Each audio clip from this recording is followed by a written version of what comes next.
Champions ট্রফির আগে পাকিস্তানের ৩ ক্রিকেটারকে আইসিসির শাস্তি। আজকের ভিডিওতে আমরা দেখব কিভাবে শাহিন আফ্রিদি, সৌদ শাকিল ও কামরান গোলাম তাদের আচরণবিধি লঙ্ঘনের জন্য শাস্তি পেয়েছেন, আর এর প্রভাব কেমন পড়তে যাচ্ছে তাদের দলের জন্যই।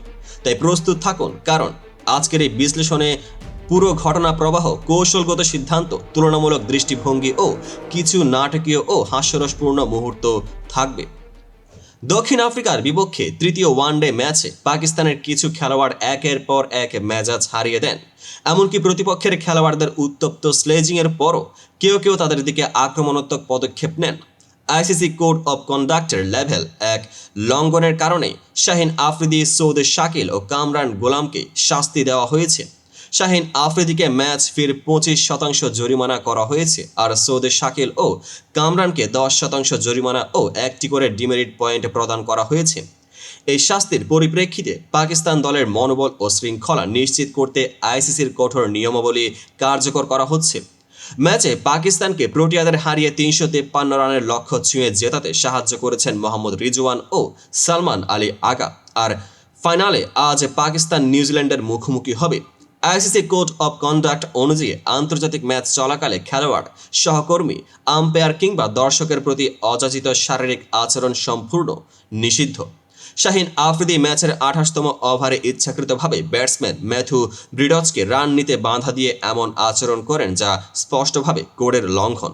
সৌদ শাকিল ও কামরান গোলামও প্রোটিয়া অধিনায়ক টেম্বা বাভুমার আউটের পর খুব কাছাকাছি এসে উত্তেজনা প্রদর্শনের কারণে শাস্তির আওতায় পড়েন।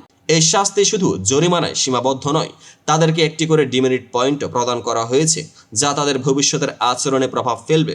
এখানে লক্ষ্য করার মতো বিষয় হলো, এই কঠোর শাস্তি দলীয় শৃঙ্খলা ও কৌশলগত প্রস্তুতি নিশ্চিত করতে আইসিসি কতটা গুরুত্ব সহকারে কাজ করছে। আন্তর্জাতিক ক্রিকেটে অনেক সময় কঠোর শাস্তি দেওয়া হয়েছে, তবে পাকিস্তানের এই 24 মাসে প্রথমবারের মতো ডিমেরিট পয়েন্ট প্রদান অত্যন্ত উল্লেখযোগ্য। অন্যান্য ক্রিকেট বোর্ড যেখানে খেলোয়াড়দের আচরণ নিয়ন্ত্রণে তুলনামূলক নরম নীতিমালা অনুসরণ করে, সেখানে আইসিসি স্পষ্ট করে দিয়েছে শৃঙ্খলা, একতা ও প্রফেশনালিজম বজায় রাখতে কঠোর ব্যবস্থা নিতে হবে। এভাবে শাস্তি শুধু ব্যক্তিগতভাবে নয়, পুরো দলের মানসিকতা ও আন্তর্জাতিক মঞ্চে সাফল্যের দিকে প্রভাব ফেলবে। এখানে তুলনা করা যায়, যেমন পূর্বে কিছু দলের ক্ষেত্রে শাস্তি হলেও তা পর্যাপ্ত ছিল না। আজকের শাস্তির মাধ্যমে আইসিসি একটি বার্তা পাঠাচ্ছে, ক্রিকেটের শৃঙ্খলা ও সম্মান প্রাধান্য পাবে। মাঠে উত্তেজনা থাকলে কখনো কখনো কিছু হাস্যরসপূর্ণ দৃশ্য দেখা যায়। কল্পনা করুন, একটি ম্যাচে যখন খেলোয়াড়রা এত উত্তপ্ত হয়ে উঠে যে তাদের মেজাজ সামলে রাখতে না পারলেও তারা মাঠে ডিমেরিট পয়েন্ট নিয়ে চুপচাপ শাস্তি ভোগ করছে। মিডিয়াতে কিছু মন্তব্য এসেছে, শাহিনের স্লেজিংয়ের বদলে এবার মেজাজের হিসেবেই জরিমানা হবে। এই নাটকীয়তা ও হাস্যরস আমাদের মনে করিয়ে দেয় যে ক্রিকেটের শুধু রেজাল্ট নয়, আচরণও গুরুত্বপূর্ণ, আর আইসিসি এক্ষেত্রে স্পষ্ট বার্তা দিয়েছে। তবে এই শাস্তি যদি খেলোয়াড়দেরকে আরও প্রফেশনাল ও নিয়ন্ত্রিত করে তোলে, তাহলে তা অবশ্যই দলের জন্য ইতিবাচক প্রভাব ফেলবে।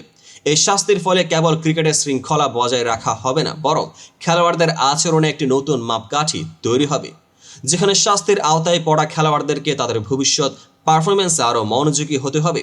সেই সাথে দলীয় মনোবলও একটি শক্তিশালী বার্তা পাবে যে আন্তর্জাতিক মঞ্চে সাফল্য অর্জনের জন্য প্রফেশনালিজম অপরিহার্য।